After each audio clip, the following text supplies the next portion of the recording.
I said, where can I go where the economy didn't suffer as much during 2008? And as I knew as a finance writer, Saudi Arabia has the strongest economy in the GCC. I said, I'm going to go to Saudi Arabia. I didn't know anyone here. I just looked at some jobs online. I did some tests, attestations. They have to test your degrees and all of that. And then 6 weeks later, I was on the plane.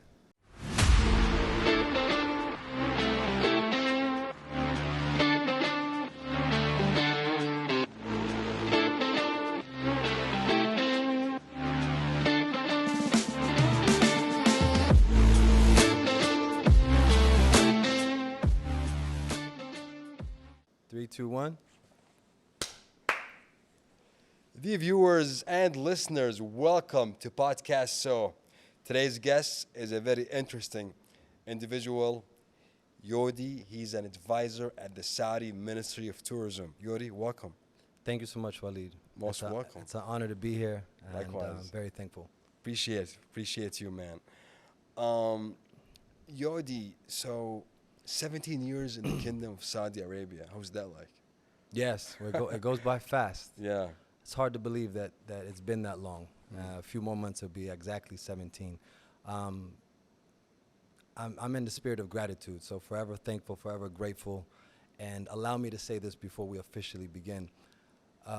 In English, we have a saying, right? And it's, give people their flowers while they can still smell them. And I want to give my flowers to the kingdom, to the Saudis that unequivocally changed my life. And I mean that sincerity, wholeheartedly. I love that fact that I've been here 17 years, you know, and it feels like it's been just like a week or two. Yeah. It goes by so fast. Yeah.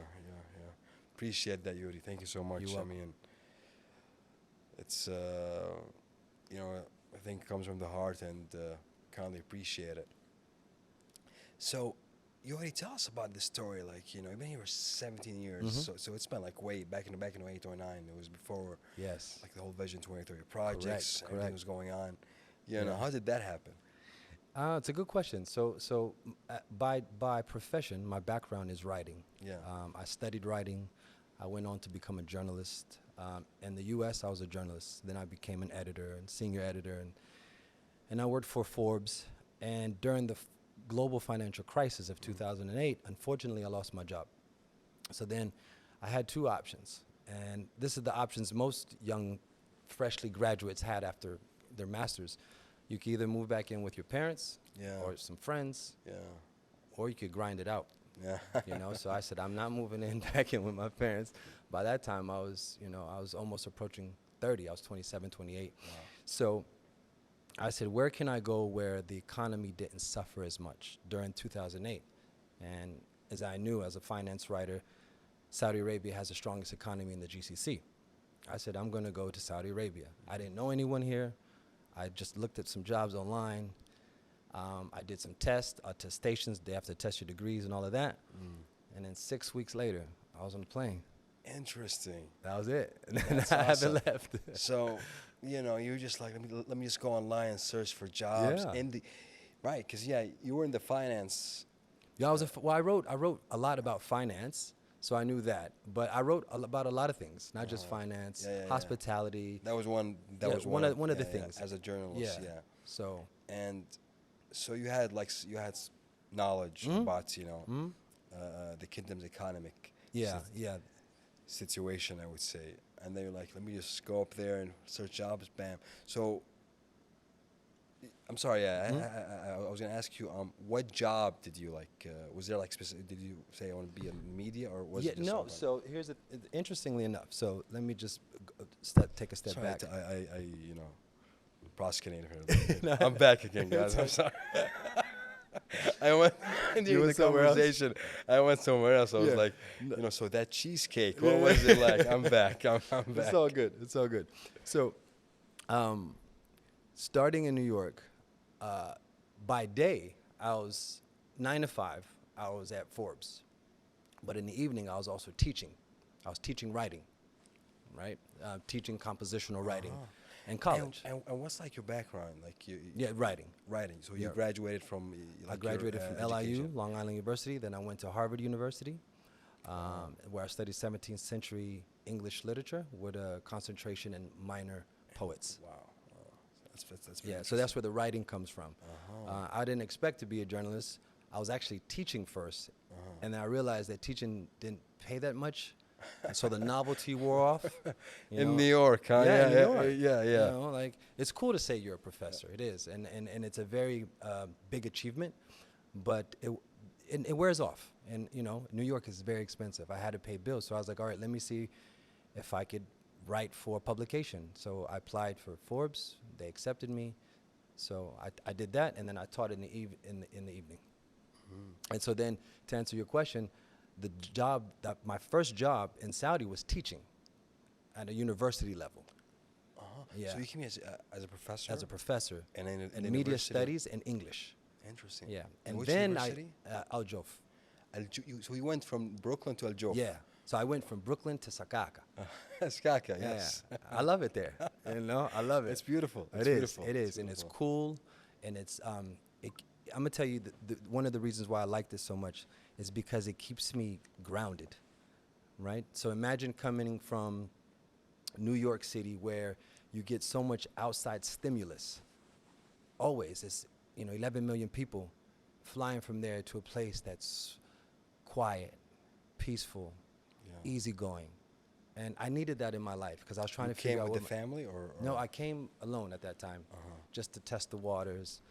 And I did that for a year, and then I got into corporate communications. Now I gotta know that. So, you were a professor at New York, and then Yep, you LIU. and then you were like, let me say, part time. You were also a writer. Correct. I was an editor, full time, Editor, professor, full- part time. Oh, okay. So it's the opposite. Yeah, Okay, full interesting. time Full-time editor, and then part-time Yeah, I professor. only taught once a week in the evening, 6:30 to 8:30. Yeah, and then of course during the economic situation. So then I lost the Forbes job, but I kept they kept me as a professor because it didn't pay much.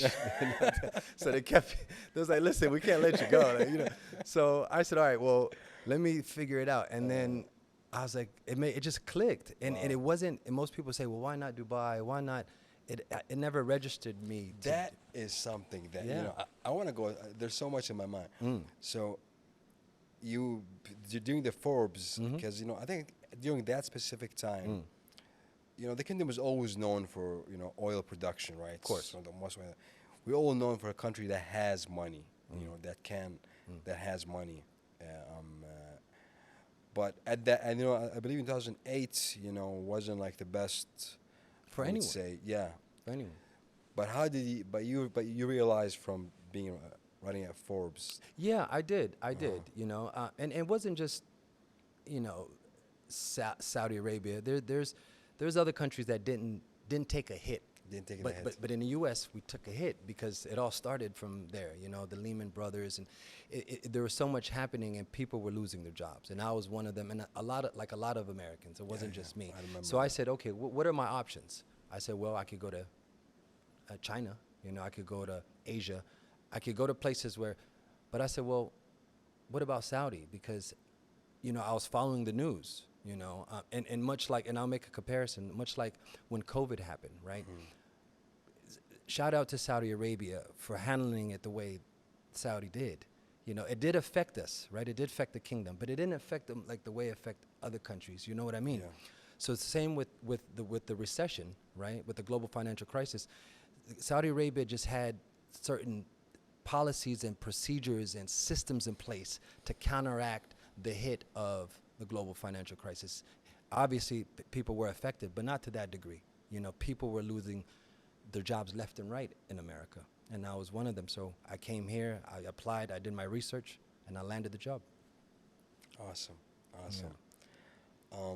And so of course you didn't know much about the kingdom, right? Before you came, you didn't have enough knowledge about life here, rules, specifically Skaka, which isn't like one of them, isn't as popular as Riyadh or Correct. or Jeddah. As how is that to you? Like, Yeah, I'm how glad. was the I'm reaction? glad you asked that. Yeah. That's a very good question, and this is something that I like to say for the people, the new wave of expats coming to the kingdom.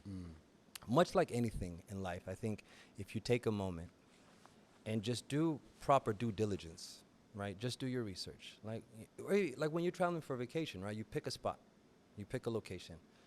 Then you see the reviews online. You see, is it safe? Is it expensive?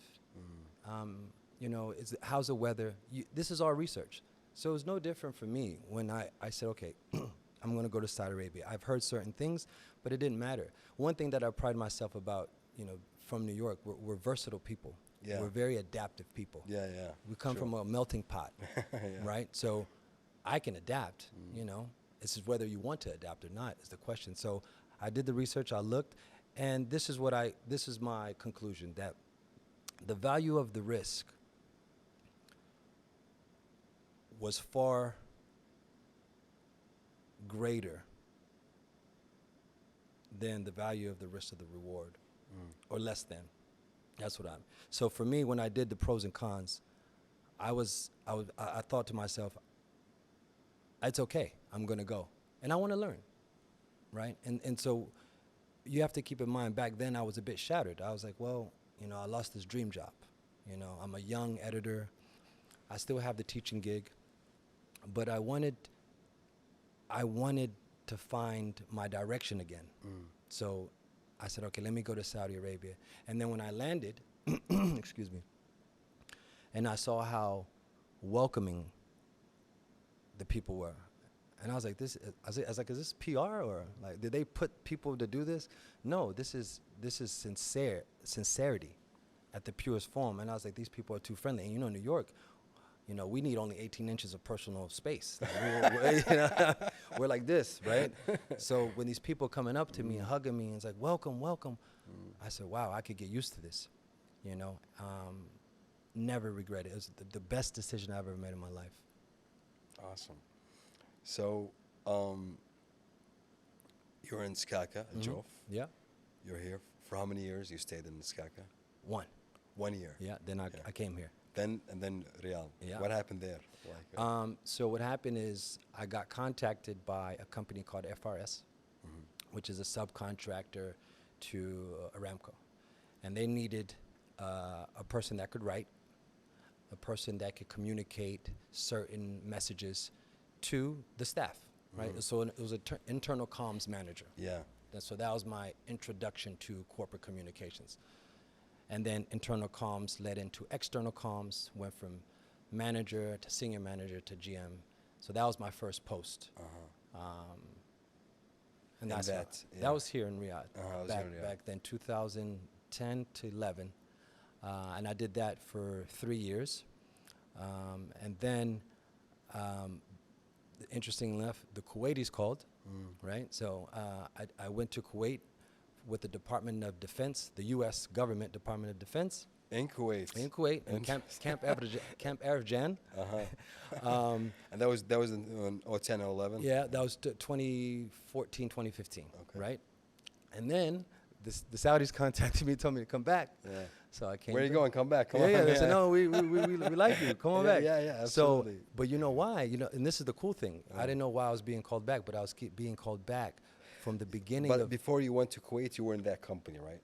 Yeah, FRS. FRS. Yeah. Okay. Yeah. As a internal comms manager. When I left as the GM of PR. Of PR. Yeah. Wow. And then so then the DoD contacts you, the Department of Defense. I did that. That was like, is it like a? You said it's the American? Yeah, the United States government, Department of Defense, which is equivalent to the Ministry of Defense here, right? Yeah. And it was cool. Yeah. It was cool. It was similar stuff, but in Kuwait. The position was in Kuwait. So it wasn't too far. Yeah. Then I got contacted again by the Saudis for the big Vision 2030, but they couldn't tell me what it was for. That was in 2016. Yeah. And I said, well, what? I was like, what company? What? They said, we can't say. They said, but it's exciting. They said, come back. I said, you can't tell me what it's for. And they was like, no, we're not allowed. That's I came. That's interesting by itself. I just trusted them, blind side. I was like, let's go. I told the Department of Defense, plus I wanted to come back, Yeah. So I said, okay, let's go. And I came back, and then I entered the Ministry of Media. The Ministry of Media? Yeah, here. Wow. Okay. Yeah. And what did you do here? At the Ministry of Media, I was working in CIC, which is the Center for International Communications, as a director. Wow. Yeah. And that I remember when it was launched, basically. So you guys worked on it before it was launched. Mm-hmm. Mm-hmm. And what an interesting Yeah. career, man. Yeah. you Yeah. know. It's been a ride. I don't think like when you were in Brooklyn chilling, having a coffee, you imagine I'll probably be in jail for the next couple of years. That wasn't in the plan, huh? It wasn't. That wasn't in the plan. It wasn't. Yeah. I mean, all of it happened. Waleed, keep in mind, all of this happened so fast. Yeah. Meaning, I went into the office on 14th and 5th in New York City, and my boss said, "Today's your last day. Today's my last day." And she said it At about her Forbes. too. Yeah. Yeah, you were just like Yeah. entering. So the ranks. everybody's last day was it. Me, the editor-in-chief, the head of research. Everyone was the last day. I said, like, usually they give you a heads up. you Yeah, know? yeah. And- I think they can just yeah. they so can do that. that right was away. it. So I said, okay. I went home. Reality hit. Yeah. Got my computer, and then 6 weeks after I did all the tests, you have to do physical tests, background checks, all of this stuff. Within 6 weeks, I was on a plane. I broke my lease. I was like, listen, I gotta go, and that was it. That takes like from a humanitarian aspect, that takes a lot of, a person to go through that process. Yeah, it takes a lot of grit. Yeah, right. Yeah.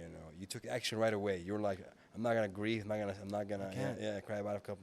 Bam. I had to do it. I had Yeah, to do it. yeah. Because I think At that time, you were married. Your family or your. no, but no, that back then no, I didn't have my kids then. I didn't have my sons. Yeah, that came after. They were Yeah. born 2013 and 14. Nice. Yeah, Nice. yeah. So What life, man. yeah, Life. and see one decision leads to another decision. Exactly.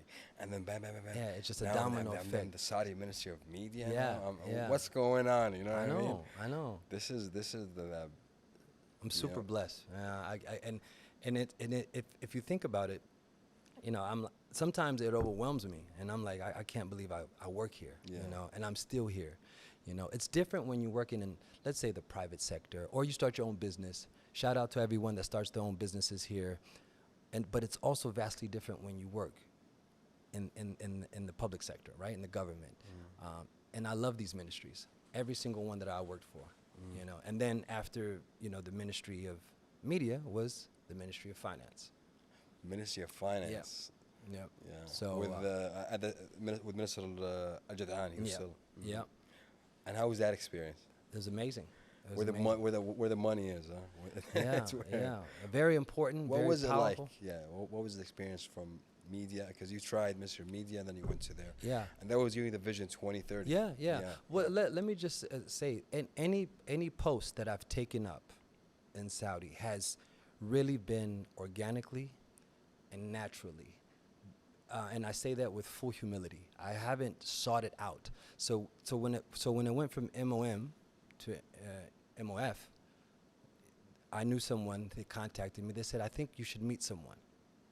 I said, "Okay." I said, "What's this for?" I said, "Just have a chat, because the way you deal with media and international media, because they could be difficult sometimes." And I'm a former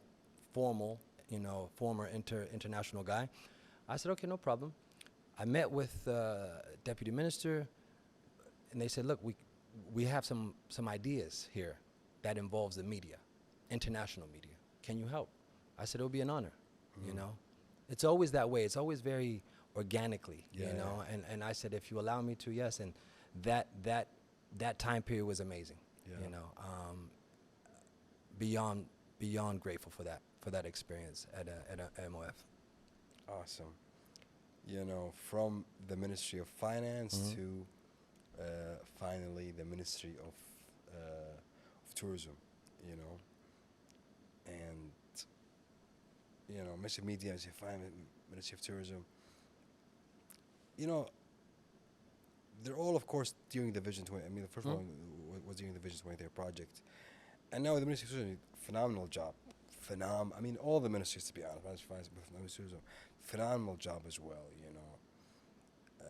Everything is being achieved. I think I was a moderator at one of the summits for tourism, which happens usually in February. You know, I've been working for 8-9 hours, so excuse Yeah, me it's all right. if I Take your time. if I forget the summit's name. But what I see as well, also that currently the ministry is doing, has just been great. Tell me about that experience. Working in that sector in specific. In tourism. Absolutely. It amazes me at the frequency. Like what's like Saudi? It's like Saudi Arabia and tourism. Mm. Was that, as a journalist yourself, how would you, let me say, I want to get your perspective on it. Yeah, sure. So let me say it like this. And you lived in the U.S., right? Yeah. So in the U.S., there's a coinage, right? It's called Southern hospitality, which implies that the Southerners are very friendly, and for good reason, because they are. But coming here and seeing the hospitality and the level of hospitality is unparalleled. And that's kudos and credit to the ministries, but more so, it's credit to the people. It's in your DNA. And let me say this, so let me give you a better idea. So people raised on love will do anything for you. People raised on survival will do anything to you. Saudis fall in the former. They love, and they want to show that love to you, and that's what hospitality is. They open and they go above and beyond in every measure. So yes, the ministry leads very well, and it's an impactful, one of the most powerful, and I'm proud to work there. But it's also in simultaneously the culture of Saudi Arabia and its citizens being so open, being so welcoming to people like me, to foreigners, to investors, to people tourists coming to visit. My man, awesome. I think you there was some blind spots, to be honest. I see all what you're saying, but I think you described it the way you said it. We can't undermine that. It's very, very important. Appreciate that. And anytime someone asks me, how is it? I'll give you a good example. I remember in 2019, this is when I was at the Ministry of Finance, and we were doing everything that we could do from a PR standpoint. Stories are coming out, great stories, nice stories, positive. And then I was like, what else can we do? Instead of telling the story. Yeah. Show the story. How do you show the story? Get them to come to the kingdom. So I presented that idea. I said, listen, I could write you 1 million press releases. That's my job. I don't mind doing that. We could do events, but let me tell you what will have a bigger impact if we get them to come here. And if you remember, there was a wave of investors, journalists back then, 2019, 2018, coming in, going around the kingdom, not just Riyadh, going north, going south, showing them all how vast this land is, how many projects are real. Yeah. Right? They actually exist. Yeah. Because to draw down the speculation. Oh, well, is that really? Is Neom really Red Sea? Come on. Right, is that Red Sea? Yeah, is Qadiyah happening? Is Neom? Yeah. Let me show you. Just come. This is phase one. Look, this is what's happening. Yeah. And that was part of my job, too, Exactly. is to take people on tours. Oh. Groundbreaking of Alula. We brought a delegation from all across the world, China, Russia, Europe, France, Spain, Italy. I will never forget this day. MBS was there.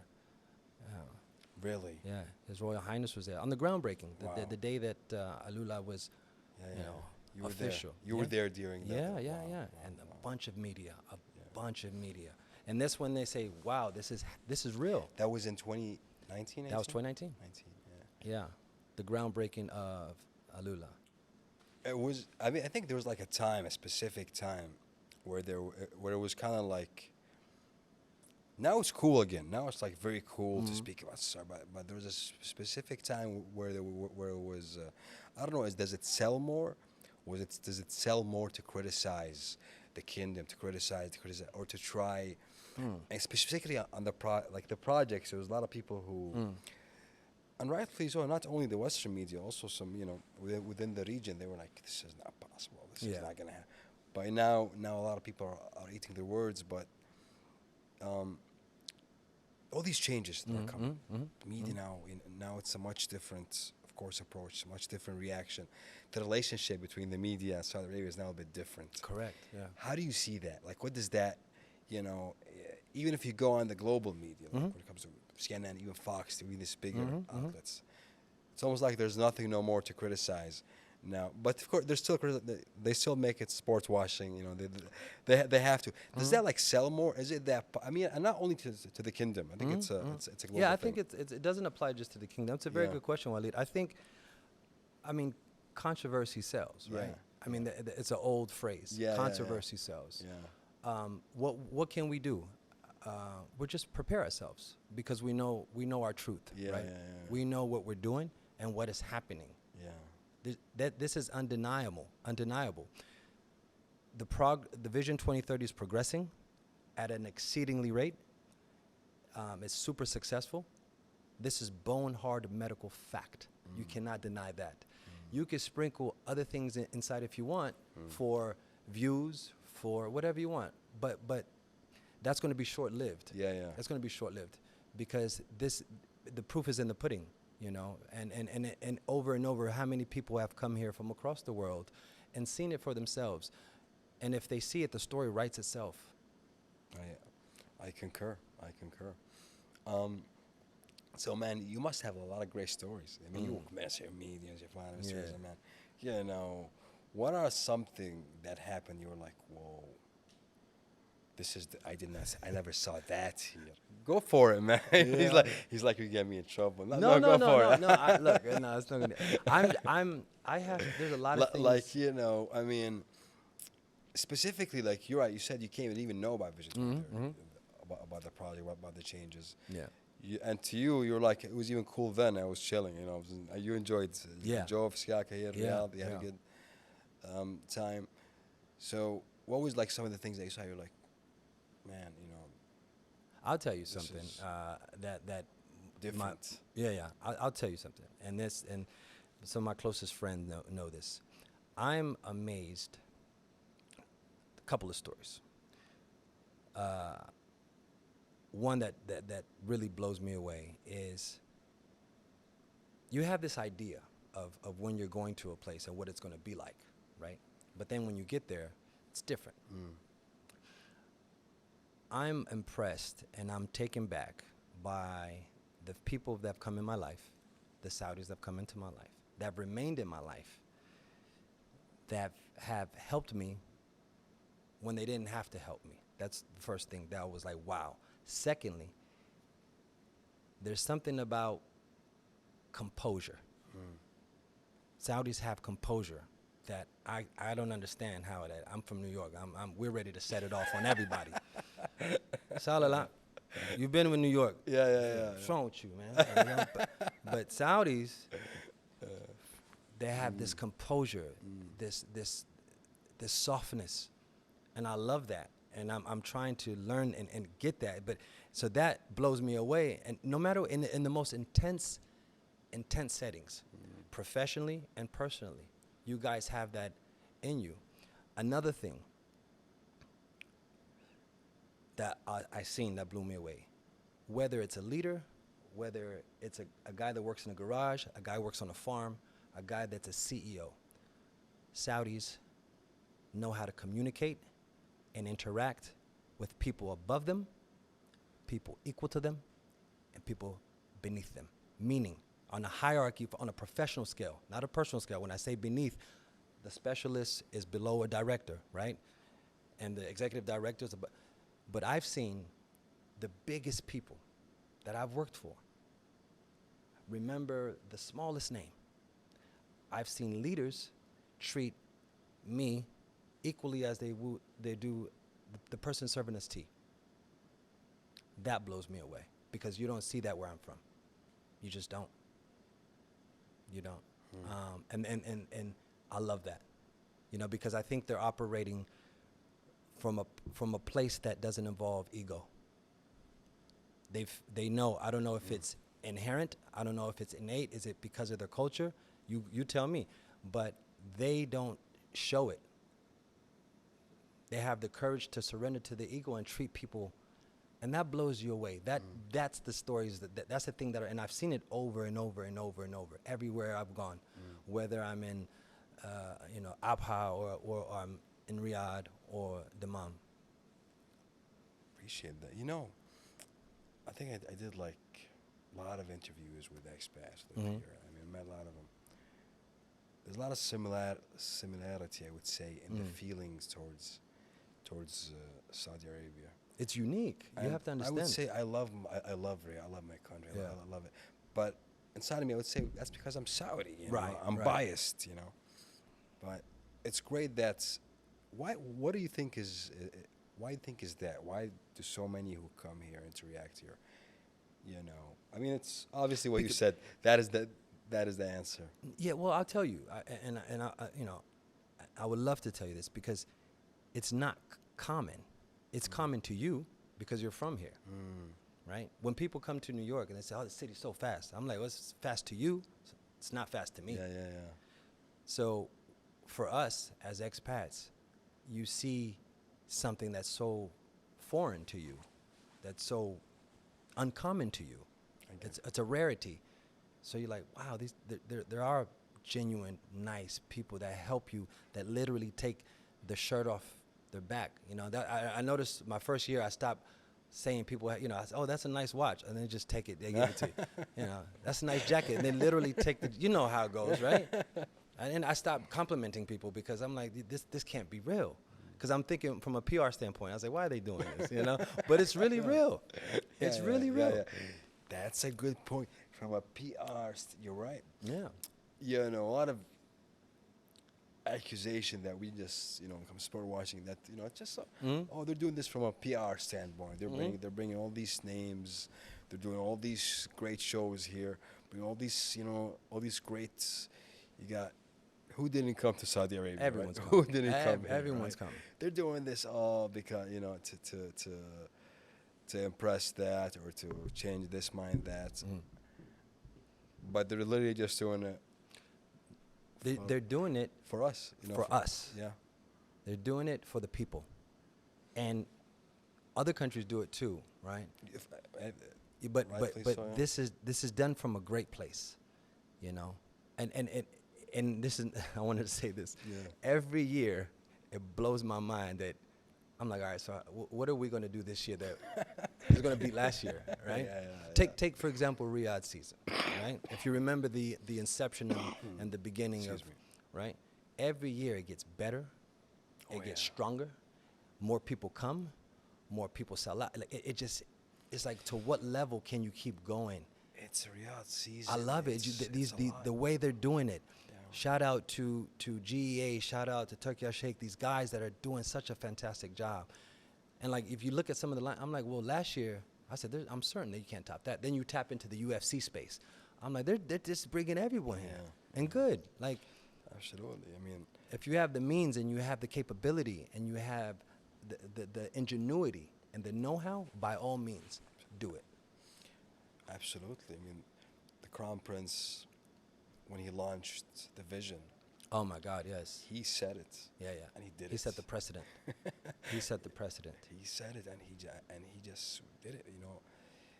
Everybody's speaking about the rapid transformation. This is like, I'm speaking. I don't want to be a bias, but I don't think I ever saw it, even history, something that just transferred this fast. I think there was a lot of comparison.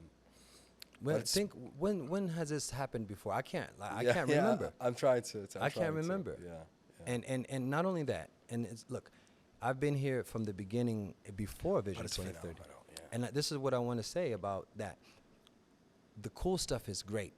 The entertainment is great. But on what I'm really, really, and it makes the hair on my skin jump up, is that there's been over 600 reformations, 600 law changes that most people don't know about. Oh yeah, that's another thing. Right? Yes, exactly. Now it's easier to start a business. Now to Absolutely. find property, to buy Absolutely. property.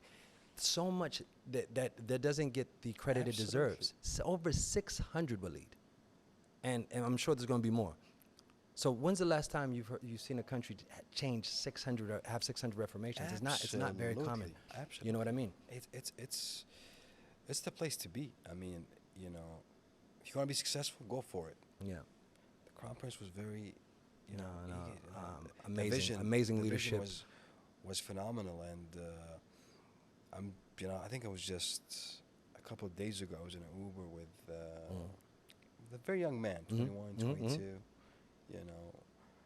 and he was speaking about the opportunities. Yes. Right. Yes. I don't want to sound old to say back in my days, man. It wasn't, You're young though. Yeah. You're a young guy. I mean, I'm young. Yeah. Younger than me. I don't know about that. I just look young. Yeah. But nowadays, you can be literally whatever you want to be. You want to be financial part, make money. You can. You can. There's jobs. There's opportunities. There's everything because of Vision 2030. And there is also, capabilities. Like you can. Let's say you want. I forgot the word, but. And there's so many programs. There's so many Exactly. initiatives. Private sector, public sector, any sector, They're making it any easier. sector. There's They're so many making it a things lot- that'll enable a lot you, easier. empower Saudis. True. I mean, I and that's how it should be. Exactly. That's how it should be. Yeah. And I said this at the beginning when we started talking, and I'll reiterate this. Saudi Arabia has single-handedly changed my life. I'm enjoying this conversation. Let me. You have to know. Yeah, get comfortable. Let me get. Get comfortable. Yeah. And I want to say, I don't take it for granted, because the things you take for granted, other people pray for. There are other people praying for what you have and what you're doing in life, right? And if it wasn't for the kingdom, it wasn't for the leadership of His Royal Highness, for all these great ministers that are helping usher this vision, I wouldn't be here. It's changed my life, and it's changing everyone's lives, not just mine, my kids' lives, your life. Absolutely. These, and like you said, okay, maybe you had enough of this opportunity, go do this opportunity. No, there's no slow. It's time. Right. And it's bringing like a different mindset too, right? Like I'm seeing, young entrepreneurs, 24, 23. Tell me about it. Yeah. And when I see that, I'm like, you know what? It just really inspires me, in a way. Go-getters. Exactly. Go-getters. Exactly. You guys are go-getters. Not only this, like a mindset, when they see their leader, doing it. Exactly. This is the mindset of the Saudis now.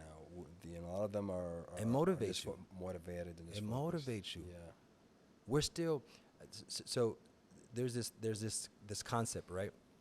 Everything remains as day one. Yeah. Meaning, you got to think about when you were hungry to chase down a certain goal. And if the leaders are operating with the day one mentality, meaning we don't let up, we don't get to a certain place and say, all right, let's take a break. There's been no break since 2016. There's no breaks. Inshallah. Right? There hasn't been any break. صح ولا لا? Man, that's you're taking that. That's Yeah, that's how where it did is. where did you get that from? صح ولا لا? I got it from my brothers. Okay. Was it like the Joe area or No, it's here. was It's it? here. Yeah, It's yeah. here. We say No, that but it's true. But And it's a it fact. remain day one, meaning the grind doesn't stop. Keep working with that hunger because the leaders are. True.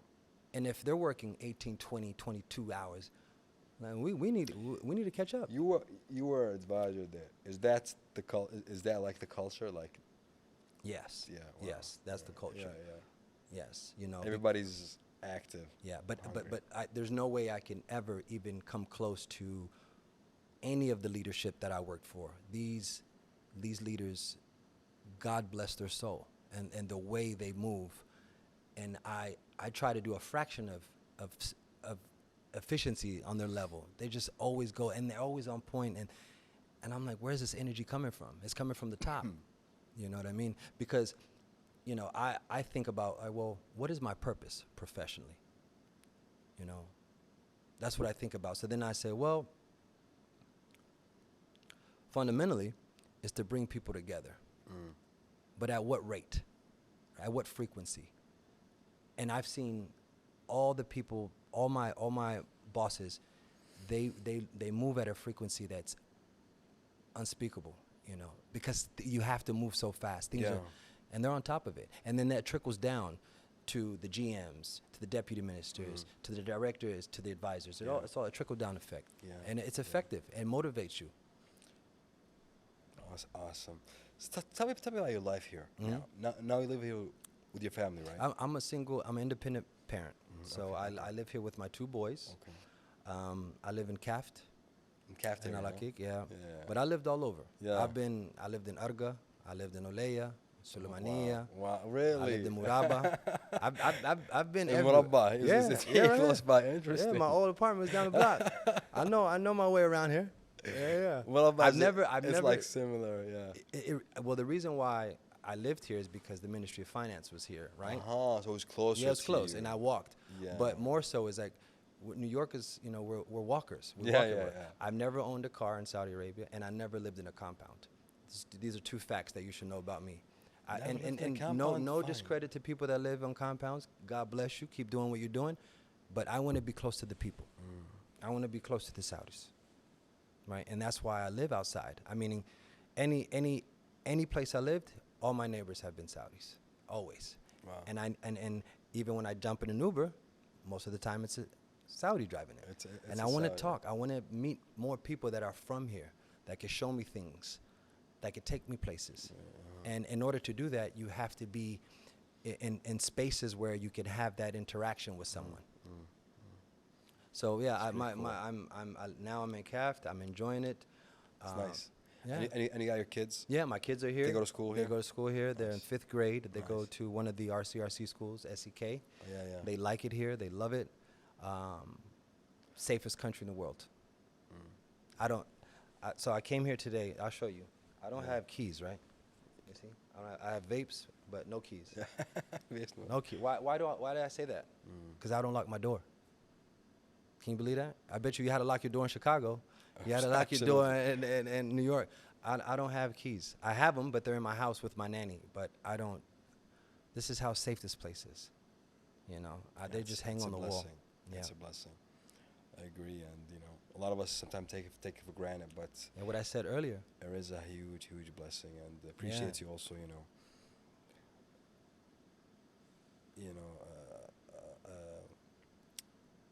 Remembering or recognizing that, because sometimes people forget, or you just get used to it, get too comfortable, and they don't know that life. Safety, man. Imagine, like, you don't like coming out the house and you just feel safety is a safe. huge blessing. True. Access to health care. Absolutely. Being able to go into a hospital right now without True. insurance, without a job. Absolutely. These things are the fundamental reasons of a great place. Yeah. And why you should pay attention to that. Yeah. Healthcare, education, safety. Yeah. We could sometimes consciously or subconsciously we overlook them because maybe we got used to it. But these are in place here, and that you have access to them. It feels good to say I'm safe here. Yeah. So how are the conversations like with your, let's say, pals back in the States and other, they say, man, 17 years in the kingdom, what's going on, man? You left here, How does that happen?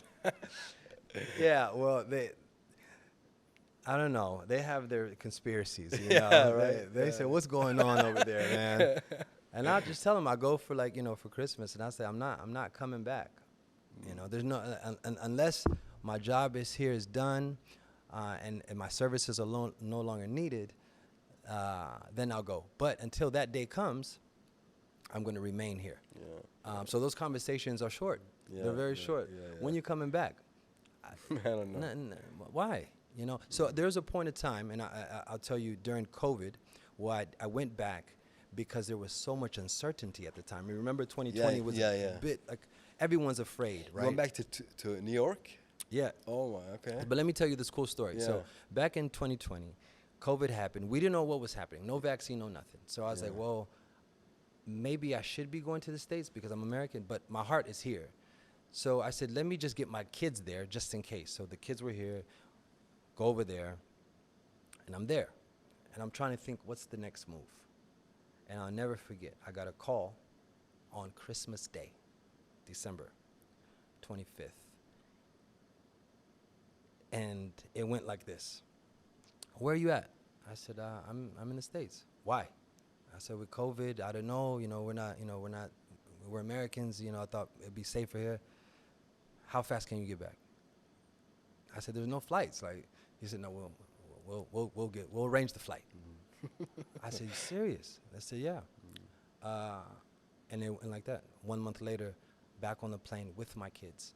And it's a dear story to me that showcases that I matter. What I do matter. Someone said, hey, where was that guy, the Yodi, the guy that does the media, the PR? Where is he? How come we don't see him no more? Oh, he went back. Why did he go back? Bring him back.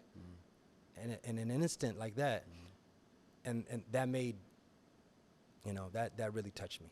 That really touched me, and it showed me that, I'm needed here.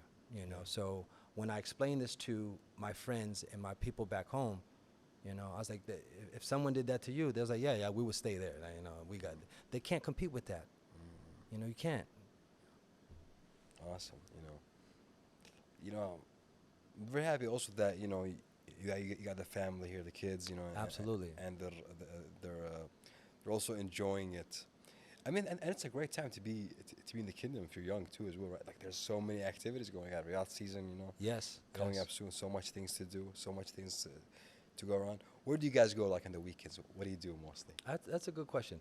Yeah. So my kids are into sports, like most young boys. Yeah. So I take them to basketball practice, take them to football practice. They Football, were in football, soccer, or like yeah, football, soccer, football? like soccer. Oh, soccer. Okay. Yeah. My oldest son was in karate for a little while. He stopped that. When they're not doing that, we try to go to the cinema together. Yeah. They like to go hang out and spend the night at their friend's house, and I feel safe. I feel good. Like, they're not influenced like the way we are influenced in the West. And they're actually kids acting their age, which is they're acting 11 or 10, whereas oftentimes we grew up a lot faster back then.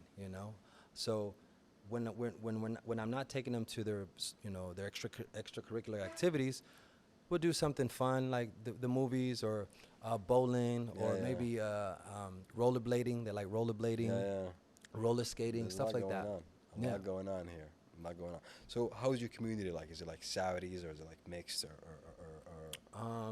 or like? Where I live at now? Yeah, like your community.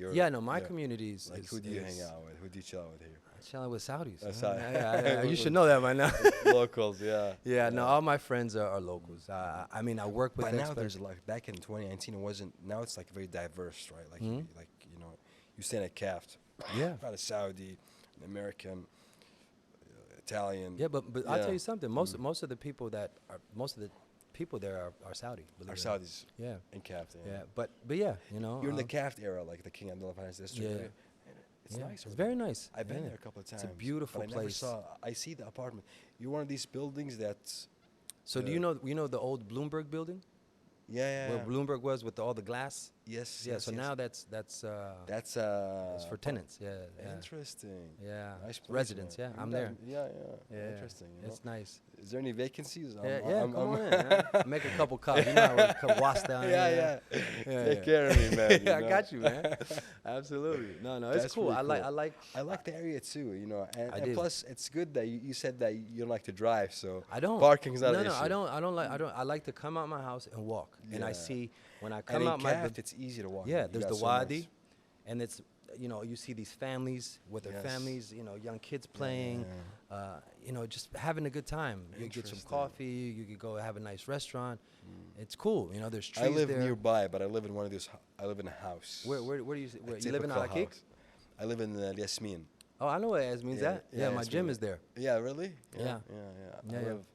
I live over there. That's a nice Um, area too. Yeah, it's. But you know, sometimes you like, you know, you want to. I live in a house. Yeah. A normal house. But yeah, man, definitely, man. Calf to school. Yeah, it is. You know, It is. I'm I so- like it. I thought about something again, and and then I lost it. Just one of those days, you know. Please. It's all good, man. So, you know, living here in Saudi Arabia, do you and seeing I mean, all of this. Well, you know what someone told me? She said, "Walid, safety and security is Paramount. distinguish Mhm. how life is going here is distinguished. Everything is just different. But sometimes, you know, like when I come to Riyadh, you know, there's a Martin Lawrence event, right? Mm-hmm.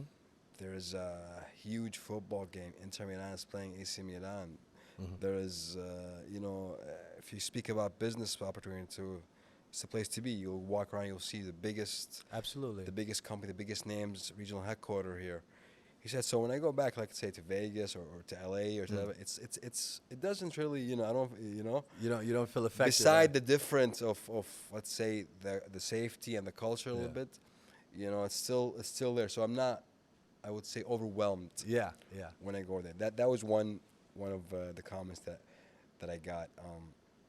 So do you think what do you think about that? Yeah. So I think you're right, and I want to make. You want me to end? I'm speaking too much. Okay. I'm sorry, guys. I got. Is I- it? Are we I doing had good to- or are we doing bad? He's getting a lot of, you know, he said a lot of cool things in the episode. I want one single thing, but it's all. No, it's gonna be here. The whole thing. I'll say this. So a previous guest of yours made a very good point. Yeah. It's nice to go out for a little while, right? Yeah. Outside for vacation, but I really look forward Yeah, to coming home. yeah, This is yeah. home. And why is that? Well, when I go out, it's two parts. You get overstimulated by the outside world, Yeah. other cities, but also I'm accustomed and used to the way of life here. And the way of life here I prefer. And it's different. It's very different. I like peacefulness. I Yeah. like to feel in control. When I go to cool cities or other cities, not even cool cities, when I go to London or Paris or Singapore, it's like I feel out of control because of what's happening, right? Overstimulation. Whereas here, I You feel, described it perfectly. you know, Overstimulation. overstimulation. And here I feel just grounded, peace. And what is peace? Positive energy activates constant elevation. That's what peace stands for. And I've been on vacation with my friend Badr that I told you about. And when we came back, I walked through my door in Kaf. I said, thank God, alhamdulillah, I'm back home. The vacation was fun, but I want to be back home. And oftentimes I want to be back home a lot sooner, right? Like after 3, 4, 5 days, I've had enough. But the vacation's 10 days, so we have to stay. But Yeah. to answer your question, yeah. Wow. It's pretty awesome. Yodi, it was a pleasure. You know, The honor was all mine. Great I'm discussion, so man. happy you called me for this. my pleasure, man. You know, Yeah. thank you for coming. You know. Anytime. There was, I mean, the director said I have to end, but if it was Gotta for wrap me, it up. I would. We'll you keep know, talking. I'd just keep talking, but I appreciate your time. Thank you so much. Thank you so much for Walid. coming. Thank you so much, brother. You know, we'll keep in touch for sure. Yeah, sure. Dear viewers, have a great day. Take care.